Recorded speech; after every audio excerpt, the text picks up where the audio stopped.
4 దశల్లో ఎంపిక విధానం అనేది జరుగుతుంది. సో మొదట వారికి కంప్యూటర్ బేస్డ్ టెస్ట్ ఉంటుంది. ఇది 2 లెవెల్స్‌లో ఉంటుంది. ఒకటి స్క్రీన్ టెస్ట్, అలాగే ఫైనల్ మెరిట్ టెస్ట్. సో ఆ తర్వాత వారికి డాక్యుమెంట్ వెరిఫికేషన్ అనేది జరుగుతుంది. ఆ తర్వాత మెడికల్ ఎగ్జామినేషన్ అనేది నిర్వహిస్తారు. మొదట స్క్రీనింగ్ టెస్ట్ చూసుకుంటే గనక ఇందులో మొత్తం 100 ప్రశ్నలు అయితే అడుగుతారు. సో దీనికి అభ్యర్థులకు కేటాయించే సమయం 90 నిమిషాలు, అంటే గంట 30 నిమిషాలు ఉందన్నమాట. సో ఇందులో వారికి టాపిక్స్ నుంచి వచ్చే ప్రశ్నల ఆధారంగా చూసుకుంటే గనక మ్యాథమెటిక్స్ నుంచి 30 ప్రశ్నలు వస్తాయి.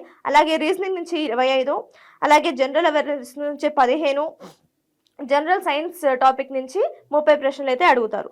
So second computer based test level చూసుకుంటే గనక మొదటి దాంట్లో మనకి 100 ప్రశ్నలు అడిగారు. సో ఇందులో ఒక 50 పెరుగుతుంది. సో ఇందులో మొత్తం 150 ప్రశ్నలు అయితే ఉంటాయి. మొత్తం 2 గంటల సమయం అయితే కేటాయిస్తారు వారికి, అంటే 120 మినిట్స్ ఉంటుంది. సో ఇందులో టాపిక్స్ పరంగా చూసుకుంటే కనుక జనరల్ అవేర్నెస్ నుంచి 15 ప్రశ్నలు అడుగుతారు. ఆ తర్వాత ఫిజిక్స్ అండ్ కెమిస్ట్రీ నుంచి 15 ప్రశ్నలు, బేసిక్స్ ఆఫ్ కంప్యూటర్ నుంచి 10 ప్రశ్నలు, అలాగే ఎన్వైరన్మెంట్ అండ్ పొల్యూషన్ నుంచి 10 ప్రశ్నలు, ఇక టెక్నికల్ ఎబిలిటీ నుంచి 100 ప్రశ్నలు ఉంటాయి. సో ఈ రకంగా మొత్తం 150 ప్రశ్నలు ఉంటాయి. సో ఇది ఎంపిక ప్రక్రియకి సంబంధించిన వివరాలు, అంటే CBT 1 అండ్ CBT 2.